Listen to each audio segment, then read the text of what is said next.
Здравствуйте, друзья! С вами Лара Володина. Что творится за этими воротами, мы не знаем. Никого не впускают на территорию.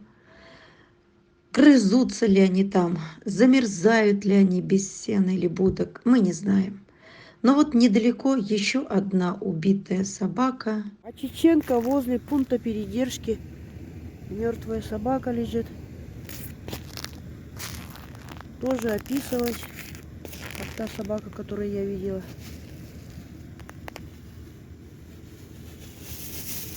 Следов конвульсий нету. Бедная собака. Бедная. Вот с нее побежала, что-то слез. Взяла.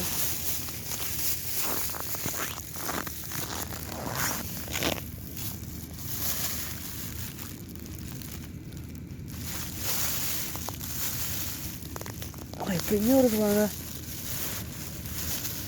Вот у нее кровь какая-то.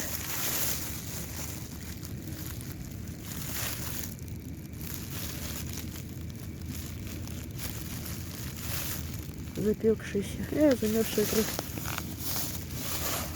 Наверное, дротиком стрельнули, и дротик сразу сняли с нее следы преступления. Ищу дротик. А рядом лежала еще одна. И так повсюду и везде. Скорее всего, убита дротиком. Говорят, собака была добрая, жила в этом районе, ее подкармливали.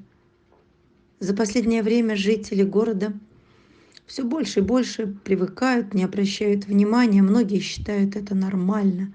И только некоторые сердобольные рассказывают, как стыдно им жить в этом городе живодеров.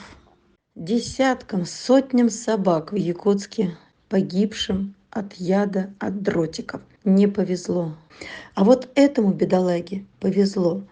Он сразу же попал на глаза нашему человеку. Подросток. Назвали его Стар. Хорошо, что в сумке оказался препарат от отравления, витамин В6 или передоксин. Все неравнодушные люди уже прикупили, и я вижу, как часто они носят с собой шприцы и ампулы с этим препаратом. Колоть в таких случаях надо много, всю упаковку в бедро на большую собаку. Обратите на это внимание. Прикупите, и все, кто может, кто видит на улице это безобразие, может, кого-то и вы сумеете спасти. Это самая первая необходимая помощь при отравлении ядом. Взяла сейчас шприцы, обколю и ветеринарку ее увезу. Ты мой холосый такой добрый, за что тебя тут убивают, а? Самое главное — оказать первую помощь с препаратом В6 в первые минуты после попадания дротика, а уж потом везти быстрее в клинику. И вот такому замечательному, доброму и красивому псу было суждено умереть. Представляете? А за что? За то, что родился бездомным или был выкинут кем-то? Вместо поводка вот пакетом пока обернула. Уколы поставила, 10 ампул передоксина. Сейчас поедем в клинику. Не знаю, этот дротик я убрала кончик, а яд-то внутри остался. Все, успокойся, сейчас поедем. Я надеюсь, что помощь подоспела вовремя. Когда к нему подошли, он тихо умирал, свернувшись калачиком. Не мог двигаться и не старался убежать. Игла дротика зашла внутрь в ткани, возле позвоночника. Оставлять иглу там было нельзя, но он сильно кашлял. Вставала дилемма: то ли срочно лечить бронхит, ведь это воспаление в организме, то ли идти на операцию. В одной клинике отправили лечить кашель. Ну а в другой клинике сочли безопасным все же сделать операцию. Когда вы его уже начали? Нет, когда он там лежал на остановке, клубочком свернувшийся, он под себя сходил. Не рвало, ничего не? Не, я 10 ампул ему поставила. Отправка экспресс будет? Да, это экстренная отправка. Ну, по нему видно ему плохо. Ну, повезло, хоть собака адекватная. Хороший Где щенок, пластырь? видать. Пластырь. Ты корова маленький. Сейчас тебя спасут.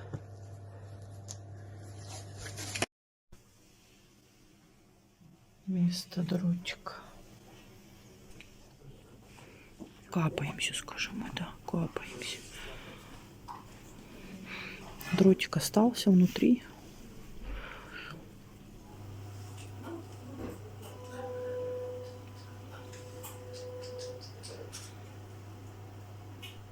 Дротик у него в позвоночнике.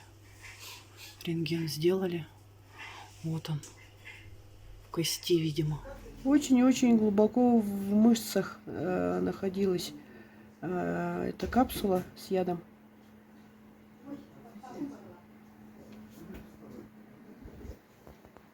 Вот.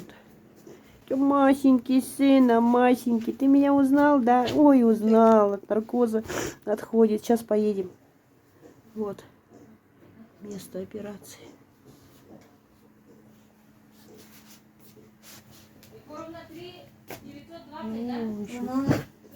Кастрацию сделали. Кашляй. Друзья, хочу сказать, что мы спасаем на поле боя в жутких условиях. Поэтому и говорим «спасение из ада». Это не просто слова. На принятие решения в таких условиях 1 минута. И на это всегда должны быть деньги. Никто не возьмется откачивать, лечить, оперировать бесплатно. Друзья, помогайте, пожалуйста, этим несчастным бедолагам, у которых никого нет, кроме нас. Теперь, друзья, о Груне, той самой скромной девчушке, которую загрызали в ППЖ осенью. О ней был ролик и даже не один. По прилету в Москву обнаружилась шишечка на молочной железе. Медлить нельзя было. Провели обследование, но она была настолько истощена, что было жалко ее оперировать и класть под нож. Хотелось ее подкормить, чтобы чуть набрала вес, что мы и сделали.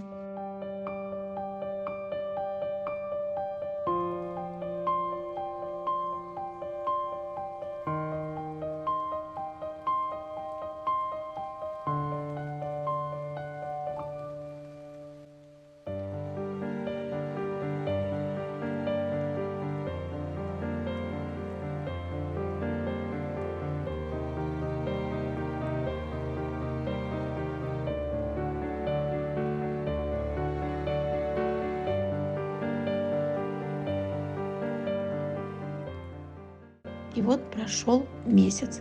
Операция сделана. Собачка наша не маленькая, хотя и весит килограмм 20, но тельце длинное, поэтому и шов получился длинный. Ведь удаление происходит в таких случаях всей гряды. Прошло уже дня 3, самочувствие хорошее, гуляет и ждем анализы гистологии.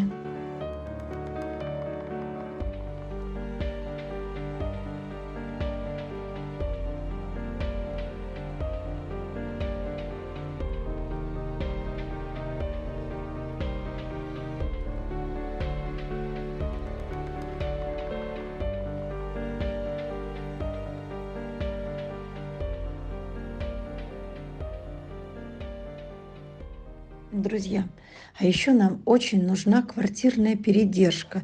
Вот для этого чудом выжившего мальчишки Стара хотя бы на месяц. Потом мы его заберем. Никакого сложного ухода не требуется. Отзовитесь, пожалуйста, а? Передержка нужна в Москве. Самолеты теперь случаются редко, но ведь они все равно есть. И если появляется возможность, то всегда неожиданно, а значит, всегда должны иметь деньги на перелет.